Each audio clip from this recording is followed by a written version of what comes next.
The late autumn air in Thornbrook, Oregon, was sharp and cool as the sun dipped below the horizon. The town, nestled against the shadow of pine-covered hills, remained peaceful. It was the kind of place where nothing out of the ordinary seemed to happen, where the quiet rhythm of suburban life went uninterrupted by tragedy. At least, that was how it seemed.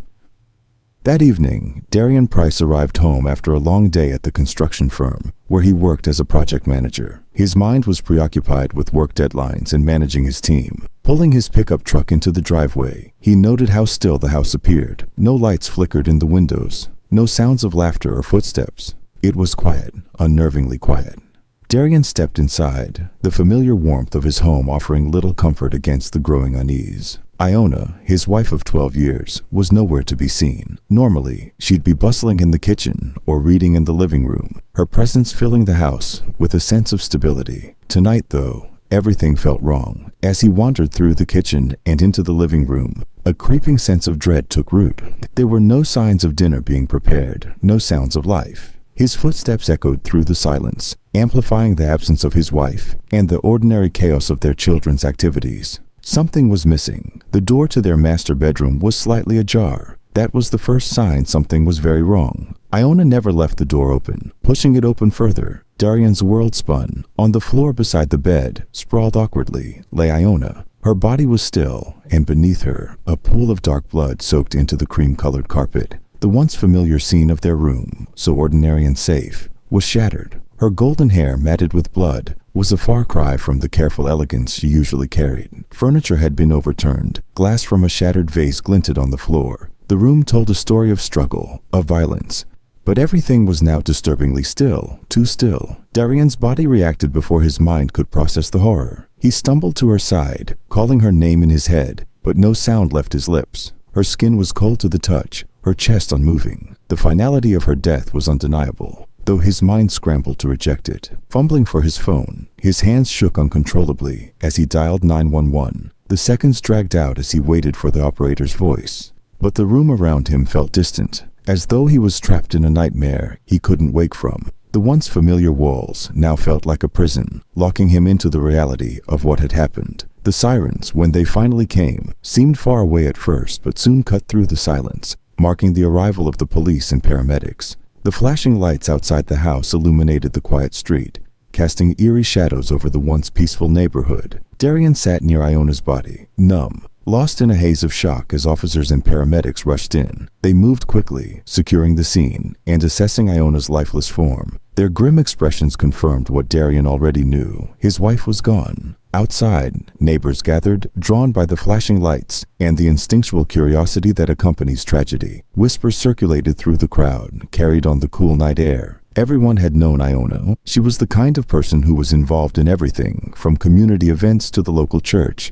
Her sudden, violent death was unimaginable to those who had seen her just days before, smiling and lively. Detective Elric Norland arrived soon after, a veteran investigator with a sharp eye for detail. Norland surveyed the scene with methodical precision. He took in the signs of struggle, the broken vase, the overturned furniture, and the small handgun lying near Iona's body. It all told a grim story, but one with too many unanswered questions. The paramedics confirmed Iona's death, their movements calm and professional as they prepared to remove her body. Meanwhile, the police began documenting the scene, collecting evidence, and making careful notes of the violent struggle that had clearly taken place in the bedroom. The bedroom, once a private sanctuary, had become a crime scene. The forensics team moved through the space with careful precision, dusting for fingerprints, collecting blood samples, and photographing every detail that might help unravel the mystery of Iona's death.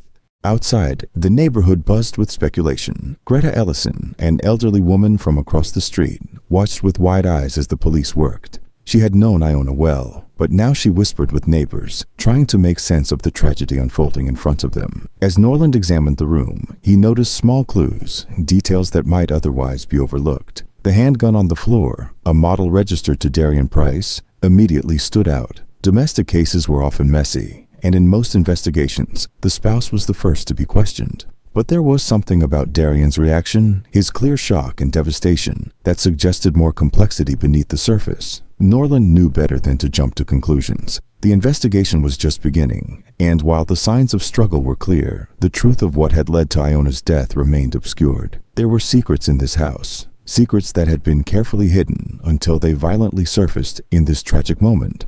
As the night deepened and the flashing lights of police cars cast long shadows on the quiet street, the once idyllic neighborhood of Thornbrook held its collective breath. Something had shattered in their midst, and the peaceful facade of their suburban lives would never be the same.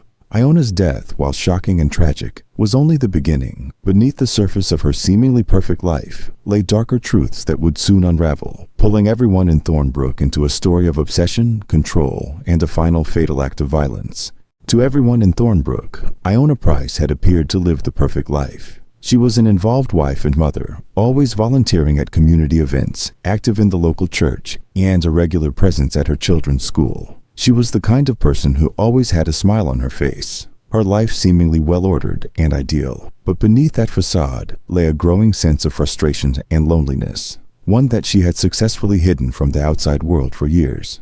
Iona's marriage to Darian had not always been the cold, distant partnership it had become. In their early years, they had been a couple full of passion and shared dreams. Together, they had built a life in Thornbrook, a town known for its quiet suburban charm. They bought their home, started a family, and for a time, everything seemed perfect. But as the years went on, the connection between them began to fray. Darian's demanding job at the construction firm often kept him away from home for long hours, sometimes weeks at a time. While he rose through the ranks, becoming a successful project manager, his absence left a void in their marriage. Iona, feeling increasingly isolated, threw herself into her community work, trying to fill the emptiness with productivity. But despite her efforts, the loneliness continued to gnaw at her. The once intimate relationship they shared had cooled into a series of routines, familiar but devoid of the warmth they once had. Darian, tired from his long work days, would come home, exchange pleasantries, and collapse into bed. Iona, left alone in the house most days, longed for something more. The walls of their home, once a sanctuary, became a prison of her own making. It was in this emotional vacuum that Iona met Carly Tiernan, a 19-year-old college freshman who had moved into the house next door with her mother. Carly was quiet, a bit of a loner, and unlike the other young people in the community who seemed to fit so seamlessly into Thornbrook's upper-middle-class lifestyle, there was a rebellious streak in her that intrigued Iona, something raw, untamed. Their first interactions were casual, sparked by friendly neighborly conversations. Iona, ever the helpful neighbor, offered to mentor Carly, inviting her over for coffee after church, and later, more personal conversations about life, goals, and dreams. Carly's independent spirit drew Iona in, representing everything that Iona had lost over the years. Their bond deepened as Iona began confiding in Carly, sharing her frustrations about her marriage, the loneliness that weighed her down, and the suffocating role she had played for so long. What began as a simple friendship soon morphed into something more dangerous. Iona's feelings for Carly grew complicated, fueled by her desire for freedom and connection. Carly, equally drawn to Iona's attention and maturity, found herself entangled in a relationship that neither of them had anticipated. Over the next few months, the relationship between Iona and Carly became a carefully guarded secret.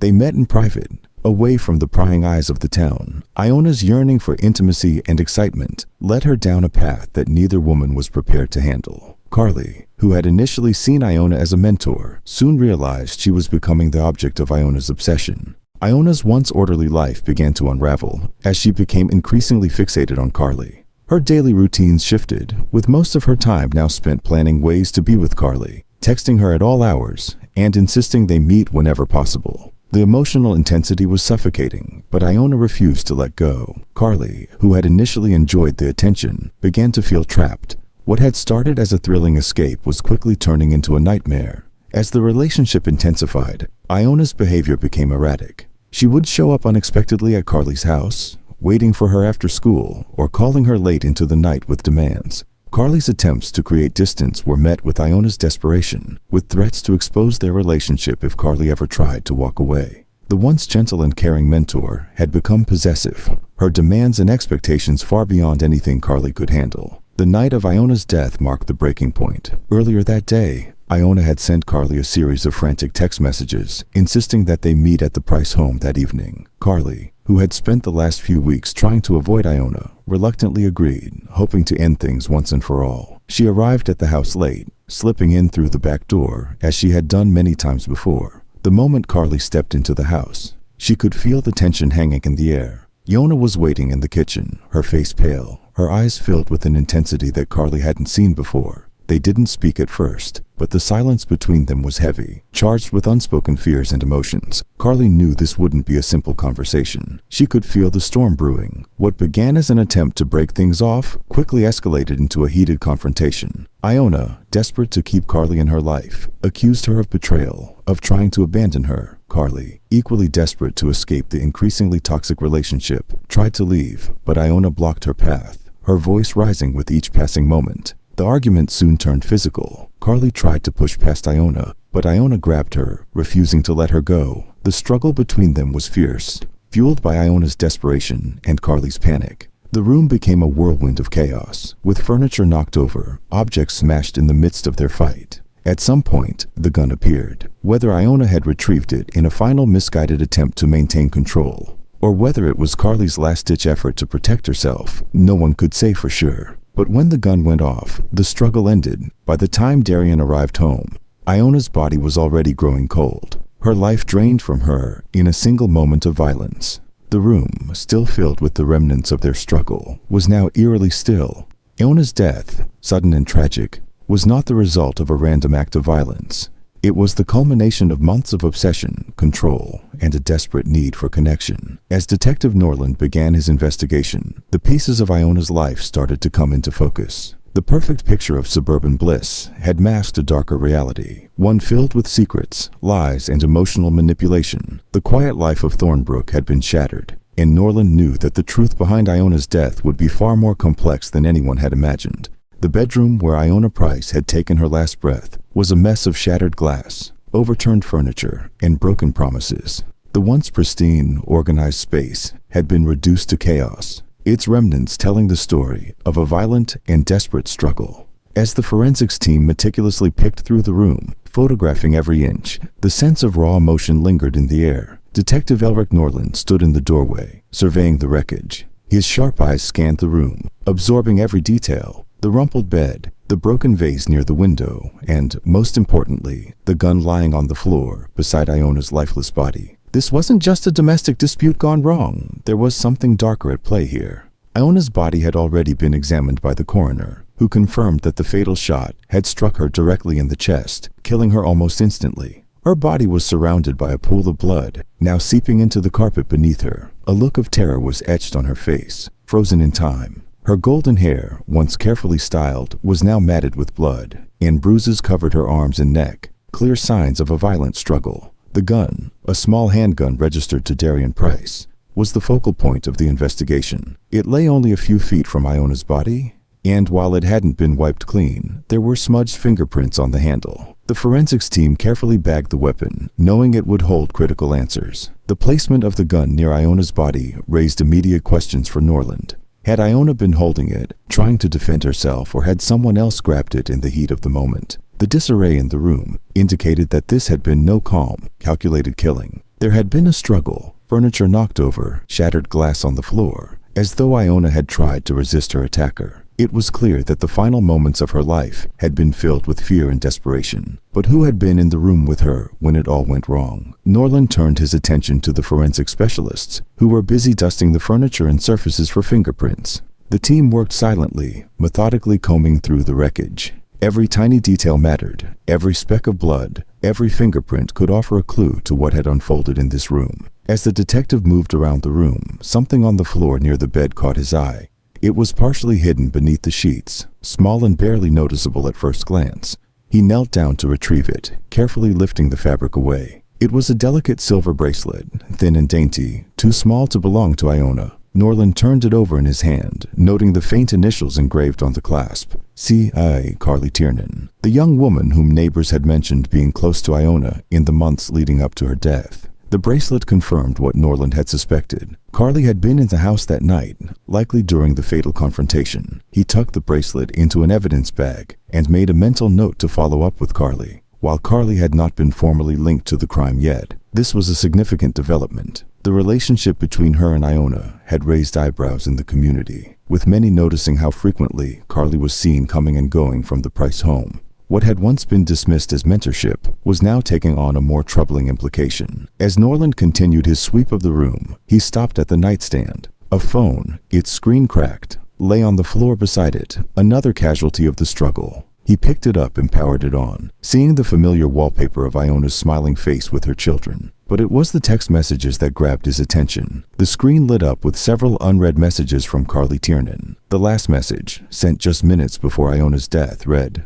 "I can't do this anymore. We need to end this." A cold chill ran down Norland's spine as he read the text. It suggested Carly had been trying to distance herself from Iona, but instead of ending peacefully, it had escalated to this violent conclusion. The phone was bagged as evidence, and Norland made a mental note to dig deeper into the communication between Iona and Carly. The messages could offer insight into their relationship's deterioration and perhaps why the situation had spiraled out of control. Outside the house, the quiet neighborhood of Thornbrook remained eerily still, with only the flashing lights of police cars illuminating the darkened street. Neighbors had gathered on their porches, watching from a distance, murmuring to one another about the tragedy that had unfolded in the house they once admired. Many had known Iona, or thought they had known her. The revelations about her secret life would undoubtedly send shockwaves through the tight-knit community. Among the neighbors was Greta Weiss, an elderly woman who had lived across the street from the Prices for years. Greta had seen Carly leave the house the night before, something she now shared with one of the officers canvassing the area. At the time, it hadn't seemed unusual. Carly often visited Iona, and Greta hadn't thought much of it. But now, with Iona dead, Greta couldn't shake the feeling that there was something more to Carly's late-night visit. Norland knew that Carly would need to be brought in for questioning. The evidence, the bracelet, the text messages, and Greta's statement pointed to Carly being involved in the events of that night. But whether she was directly responsible for Iona's death was still unclear. As the forensics team continued their work, Norland stepped outside, taking a moment to absorb the gravity of the case. Thornbrook had always been a peaceful, idyllic community, the kind of place where violence seemed unthinkable. Yet here they were, unraveling the threads of a deadly secret affair that had torn a family and a life apart. As he watched the flashing lights of the police cars illuminate the quiet streets, Norland knew the investigation was just beginning. Iona's death, while tragic, was merely the tip of the iceberg. The truth, with all its complexities and dark turns, was still waiting to be uncovered. And as Norland turned his attention to Carly Tiernan, he couldn't shake the feeling that the answers he sought would lead to even more disturbing revelations. As the investigation into Iona Price's death deepened, Detective Elric Norland found himself increasingly drawn into the tangled web of secrets that had led to her tragic end. What had seemed at first like a tragic case of domestic violence had evolved into something much darker, with every new discovery shedding light on the hidden lives of the people involved. The relationship between Iona and Carly Tiernan, once viewed as innocent, now appeared far more complex and potentially far more dangerous. Norland spent the next few days meticulously piecing together the timeline leading up to Iona's death. Carly's bracelet found at the crime scene was a crucial link, and the text messages from Iona's phone provided a window into their tumultuous relationship. It was clear that Carly had been trying to distance herself from Iona, but Iona's obsessive nature had made that nearly impossible. The texts were desperate, pleading, evidence of a relationship that had turned toxic. Norland knew he had to move quickly. Time was critical in the first days of any murder investigation, and the more he learned about Iona's life, the more urgent the case felt. He began by reviewing the forensic reports and interviewing key people who had been close to both women. The deeper he dug, the more he uncovered. Iona's friends and acquaintances all painted the same picture. She had been a devoted mother, active in her community, and outwardly a dedicated wife. But there were cracks in the facade. Those closest to her knew that Iona's marriage to Darian had been crumbling for years. Darian was consumed by his job, often traveling and spending long hours at the office, leaving Iona to shoulder the emotional and physical burdens of raising their children alone. The strain on their relationship had driven Iona to seek companionship elsewhere, and it was clear that Carly had become more than just a mentee. Norland's investigation revealed that Iona and Carly had spent an increasing amount of time together over the past year. At first, their connection had appeared harmless, a mentor-mentee relationship born out of Iona's involvement in the local church. Carly, a recent high school graduate, had seemed to benefit from Iona's guidance. But as the relationship progressed, it became clear that Iona was offering Carly more than just advice. Interviews with Carly's friends revealed a troubling dynamic. While Carly had initially been flattered by Iona's attention, she had grown increasingly uncomfortable with Iona's possessive behavior. Carly had confided in one friend that Iona had begun demanding more of her time becoming controlling and manipulative. Iona's obsessive need for control, it seemed, had extended beyond her failing marriage and into her relationship with Carly. Norland was beginning to see the full picture. Carly had tried to extricate herself from the relationship, but Iona, desperate for affection and validation, had refused to let go. As the weeks leading up to Iona's death progressed, the texts became more erratic, with Iona threatening to expose their relationship if Carly didn't comply with her demands. The power dynamic had shifted, with Iona using the threat of public exposure to keep Carly tethered to her. The night of Iona's death, Carly had been summoned to the house with one last ultimatum: come over or face the consequences. The text messages confirmed that Carly had been at her breaking point, no longer willing to play along with Iona's manipulation. But when Carly arrived at the Price home, the situation had escalated beyond anything she could have anticipated. The forensic evidence from the crime scene supported the idea that there had been a physical struggle.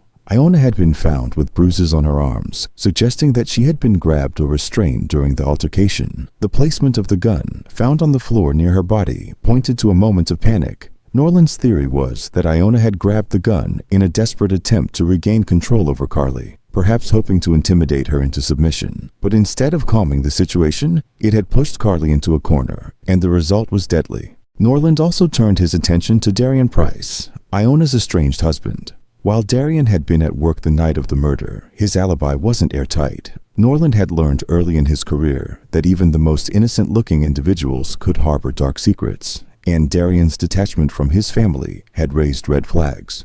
Was there any chance that Darian had known about his wife's affair? Had his distance from Iona been motivated by more than just work? Darian's colleagues described him as a hard worker, dedicated to his job, but also secretive and private about his home life. While most agreed that Darian rarely spoke about his marriage, a few close associates hinted that he had expressed frustration with Iona's behavior in the months leading up to her death. One colleague recalled a conversation where Darian had mentioned how unrecognizable Iona had become, alluding to her erratic behavior. Norland also uncovered an interesting piece of financial information. Just weeks before Iona's death, Darian had begun transferring large sums of money into a separate account. This alone wasn't suspicious, but when coupled with his increasingly distant behavior and the tensions in his marriage, it warranted further investigation. Was Darian preparing for a divorce? Or had he known about Iona's affair with Carly and decided to take matters into his own hands? As Norland weighed the evidence, he began to suspect that Darian had been aware of more than he was letting on. While there was no direct proof linking Darian to the murder, his actions in the months before Iona's death suggested that he might have been planning an exit strategy. Did Darian's knowledge of the affair push him over the edge? Or was he simply a man looking for a way out of a failed marriage? The answers to these questions remained elusive, but Norland knew that Darian's role in the case could not be ignored. While the investigation continued to focus on Carly and Darian, Norland also kept an eye on the wider community of Thornbrook. The neighborhood, once seen as a bastion of respectability, was now at the center of a scandal that had rocked its foundations. Iona's death was not just a family tragedy. It was a reflection of the hidden lives that people led, the secrets they kept, and the lengths they would go to protect those secrets. The more Norland uncovered about the lives of Iona and Carly, the clearer it became that the murder was not the result of a single act of violence, but the culmination of months of emotional manipulation, desperation, and fear. Carly had been a pawn in Iona's game, but as the power dynamic shifted, the relationship had spiraled out of control. Carly Tiernan's fate now rested on the evidence that Norland had uncovered. The forensic analysis, the text messages, and the eyewitness accounts all pointed to her involvement in the fatal confrontation. But whether Carly had acted out of self-defense or had been driven to commit a premeditated act of violence was a question that only the courts could answer. Norland knew that his job wasn't over. The case had revealed the darkest aspects of human relationships: obsession, manipulation, and control. And as the investigation moved closer to its conclusion, Norland couldn't shake the feeling that more secrets were waiting to be uncovered. The quiet town of Thornbrook, once so peaceful, had become a battleground for the truth, and Norland was determined to see justice done, no matter how deep he had to dig. As the investigation into Iona Price's death unfolded, the sense of urgency grew with each passing day. Detective Elric Norland was racing against time, piecing together the fragments of the complex relationship between Iona and Carly Tiernan. The once innocent facade of the mentor-mentee relationship had shattered, exposing a dark and obsessive connection. Norland had built a case that painted Carly as the central figure in Iona's death, But he knew the situation was far more nuanced than a simple murder. Carly's background became a critical point in the investigation. Born and raised in Thornbrook, she had always been an intelligent and promising student. But her life had taken a sharp turn when she crossed paths with Iona. The once shy girl who had flourished under Iona's mentorship had been slowly suffocated by the obsessive affection of a woman who saw her as more than just a mentee. Carly had been trapped in an emotional prison, a pawn in Iona's manipulative game. And now her life was at risk of being completely destroyed. Detective Norland knew that Carly was both a victim and a suspect in this case. Her involvement in Iona's death was clear, but whether she had acted out of fear or calculated intent was still in question. As the walls began to close in on Carly, Norland turned his attention to one final piece of the puzzle: the gun. The forensic analysis of the gun had revealed a mixed set of fingerprints belonging to both Carly and Iona. The placement of the prints suggested a struggle, with both women fighting for control of the weapon. This physical evidence pointed to a moment of panic, perhaps even self-defense.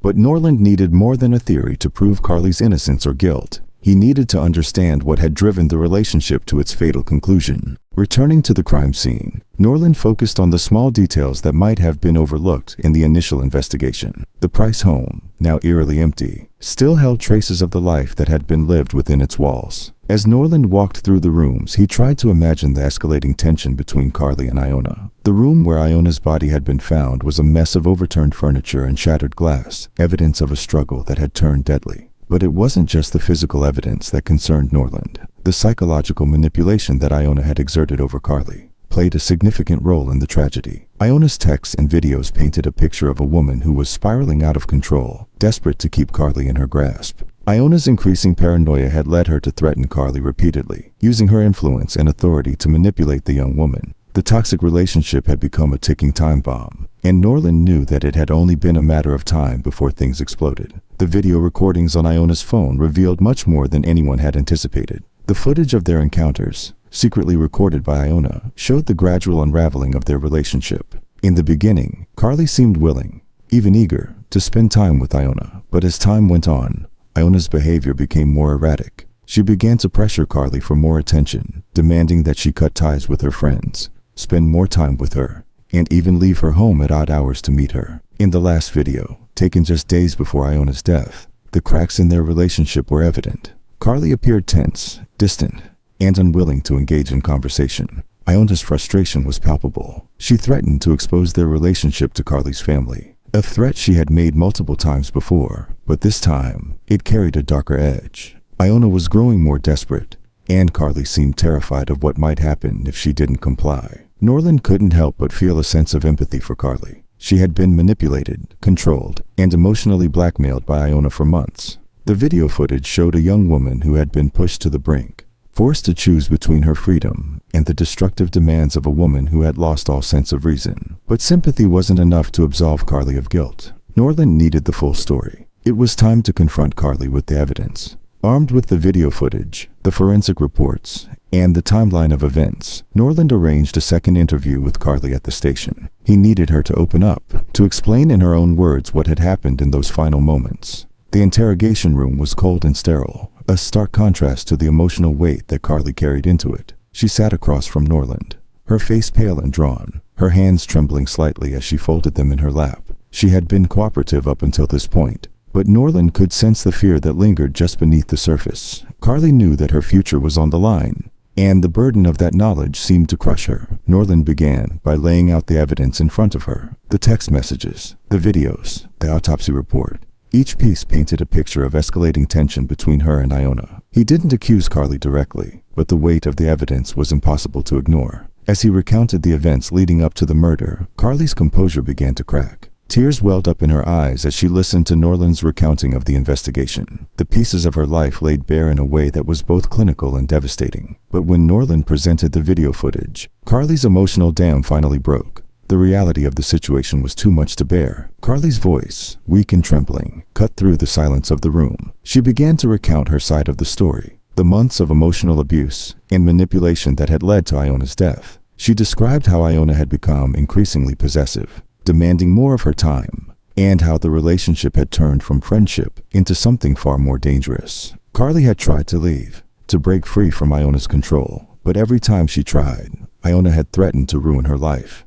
The night of the murder, Carly had arrived at Iona's house after receiving another barrage of desperate text messages. She had gone there with the intention of ending things once and for all, of breaking free from the stranglehold that Iona had on her. But Iona had refused to let her go. The argument had escalated quickly, and when Carly tried to leave, Iona had grabbed the gun. Carly's recollection of the struggle was blurry, her memory clouded by fear and adrenaline. She described the frantic fight for control over the gun, how they had wrestled with it, and how the shot had rung out, ending Iona's life in an instant. Carly hadn't meant to kill her. She had only wanted to protect herself, to escape the nightmare that Iona had created. Norland listened carefully as Carly's story unfolded. The pieces fit. The forensic evidence, the video footage, and Carly's emotional state all pointed to a moment of panic, a confrontation that had spiraled out of control. But while Carly's actions might have been driven by fear, the law would still hold her accountable for Iona's death. The confession brought a sense of closure to Norland. He had spent weeks unraveling the complex dynamics of the case,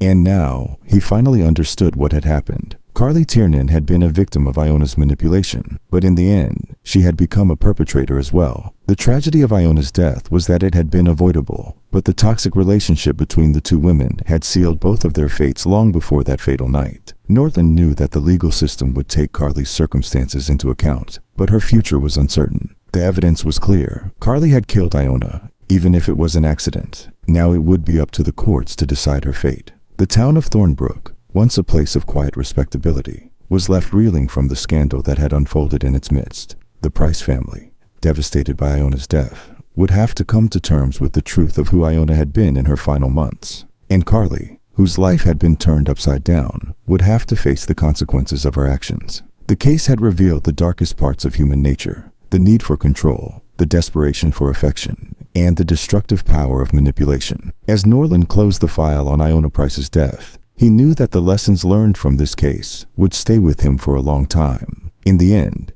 it wasn't just about the crime. It was about the people involved and the emotional forces that had driven them to the breaking point. The investigation was over, but the scars it had left behind would last a lifetime. As the dust settled on the investigation into Iona Price's death, the case transitioned from the emotional turmoil of discovery to the cold, calculated process of legal prosecution. Carly Tiernan, still reeling from the events that had unfolded, now faced the grim reality of the legal consequences that awaited her. While Detective Norland had uncovered the tragic and complicated relationship that had driven Carly to her breaking point, the law viewed the case through a more rigid lens, one that demanded accountability for the life lost. In the weeks following her confession, Carly's defense team, led by attorney Patricia Linwood, began preparing for the inevitable trial. Linwood, known for her sharp legal mind and her ability to navigate the murky waters of emotionally charged cases, immediately began building a defense that would highlight Carly's victimization at the hands of Iona Price. The goal was to convince the court that Carly's actions, while tragic, were the result of months of emotional abuse and manipulation. This was not a case of premeditated murder, but rather one of self-defense born from fear and desperation. The prosecution, on the other hand, was determined to prove that Carly had crossed the line between victim and perpetrator. The lead prosecutor, Daniel Marston, approached the case with the cold efficiency of someone accustomed to handling high-profile trials. He had no intention of letting Carly off easily, despite the complexities of the case. For Marston, a life had been lost, and justice demanded that someone be held accountable. As the trial date approached, the media attention surrounding the case intensified. The once quiet town of Thornbrook became a focal point for journalists and reporters, eager to cover the salacious details of a case involving manipulation, obsession, and a fatal confrontation. The story of Carly Tiernan and Iona Price captivated the public's imagination, a seemingly perfect community torn apart by a dark and destructive relationship. The courtroom was packed on the first day of the trial. The families of both Carly and Iona sat in tense silence as the proceedings began. The prosecution opened with a clear and concise narrative, painting Carly as someone who had allowed a toxic relationship to fester until it erupted in violence. Marston laid out the facts. Carly had been present at the scene of the crime, and her fingerprints were found on the gun, while the defense argued that the shooting had been an accident. Marston framed it as a moment of intentional recklessness, a choice made in the heat of an argument. But it was Patricia Linwood's defense that sought to reshape the narrative. She presented Carly as a young woman who had been emotionally manipulated and blackmailed by an older, more powerful figure. Iona Price, in Linwood's view, had used her position as a mentor to exert control over Carly, gradually pushing her into a corner from which there was no escape. The defense introduced the videos found on Iona's phone as evidence of her increasingly erratic and possessive behavior. These recordings, which captured the extent of Iona's threats, painted her as the aggressor in the relationship, forcing Carly into a state of constant fear. As the trial progressed, witnesses were called to testify, further complicating the narrative. Friends and neighbors described Iona as a respected member of the community, but those who had known her in her final months spoke of a woman who had become unrecognizable, paranoid, controlling, and desperate to maintain her grip on Carly. Several witnesses recounted instances where they had seen Iona behaving erratically, her mood swinging between affection and aggression. These testimonies bolstered the defense's argument that Carly had been trapped in an abusive relationship, but not all the evidence was in Carly's favor. The prosecution pointed to the forensic analysis of the crime scene, highlighting the fact that Carly had not only been involved in the struggle for the gun, but had also failed to call for help after the shooting. Instead, she had fled the scene, leaving Iona to die alone in the bedroom. This, Marston argued, was not the behavior of someone acting purely in self-defense. It was the behavior of someone who knew they had done something wrong. The court listened intently as the two sides battled over Carly's fate. The case was complex, a web of emotional manipulation, fear and violence that defied easy categorization. But as the trial neared its conclusion, one thing became clear. Carly had been pushed to her breaking point, but the law demanded accountability. In the final days of the trial, both the prosecution and defense made their closing arguments. Marston, in his usual calm and methodical manner, urged the jury to remember that a life had been lost. Regardless of the circumstances that had led to the shooting, Iona Price was dead, and Carly Tiernan had pulled the trigger. He argued that Carly, while a victim of emotional manipulation, had made a choice that ended in tragedy. Lenwood's closing argument, by contrast, was deeply emotional. She asked the jury to consider the weight of the psychological abuse that Carly had endured. The videos, the texts, and the testimony all pointed to a relationship that had become a prison for Carly. Lenwood argued that Carly's actions were those of a terrified young woman, pushed beyond her limits by a woman who had used her power and influence to control her. After weeks of testimony and arguments, the jury was sent to deliberate. The tension in the courtroom was palpable as the families of both Carly and Iona waited for the verdict. Outside, the media continued to speculate, with reporters eager to say how the court would handle such a complicated case. When the jury returned, the room fell into a tense silence. Carly sat with her head bowed, her hands trembling slightly as she waited to hear her fate. The foreperson stood and delivered the verdict.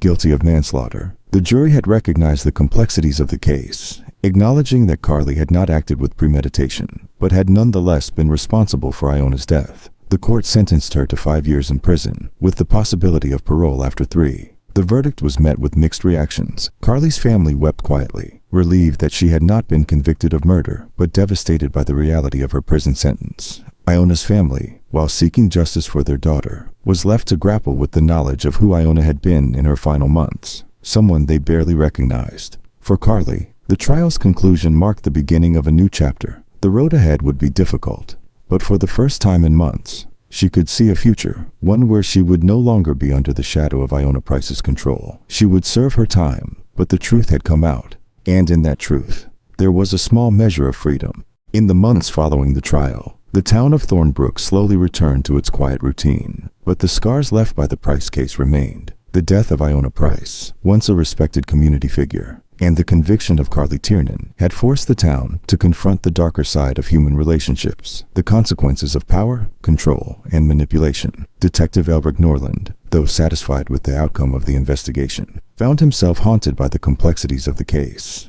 The justice system had done its job, but the emotional toll of the investigation weighed heavily on him. Norland had seen many cases during his career, but few had been as emotionally charged as this one. The case had exposed the fragility of human connections and the devastating impact that unchecked power and influence could have on vulnerable individuals. As Norland reflected on the case, he couldn't help but think about the people left in its wake. Carly Tiernan, now serving her sentence, would spend the next few years paying for a crime that had been born out of fear and desperation. Iona Price's family, still reeling from the loss, would have to come to terms with the fact that the woman they had loved had become someone they barely recognized, and the town itself, once so serene, had been shaken by the realization that even in the quietest of places, darkness could take root. The lessons from the Price case extended beyond the courtroom. It had shown how easily someone could become trapped in a toxic relationship, how control could be exerted subtly and insidiously, and how those who were manipulated could find themselves pushed to the brink. For Carly, her time in prison would be spent reflecting on the choices she had made, the fear she had lived under, and the life she had lost. The town of Thornbrook, though scarred, began to heal, but the memory of Iona's death and Carly's trial would linger, a reminder of the fragility of the human spirit and the devastating consequences of unchecked power. As for Detective Norland, he closed the file on the Price case with a sense of closure, but also with a deeper understanding of the complexities of the human condition. This case had been more than just a crime to solve. It had been a window into the darkest corners of human nature. And as Norland moved on to his next case, he carried with him the knowledge that justice, while necessary, was never simple. The tragic end of Iona Price and Carly Tiernan would not soon be forgotten. It had been a story of love, manipulation, and control, and in the end, both women had paid the price for the choices they had made. The town might have moved on, but the legacy of the Price case would live on in the memories of those who had witnessed its unraveling. The story has been edited to ensure personal privacy and security regarding names and locations. Thanks for watching. If you liked the video, don't forget to subscribe to see the latest and most thrilling family crime stories.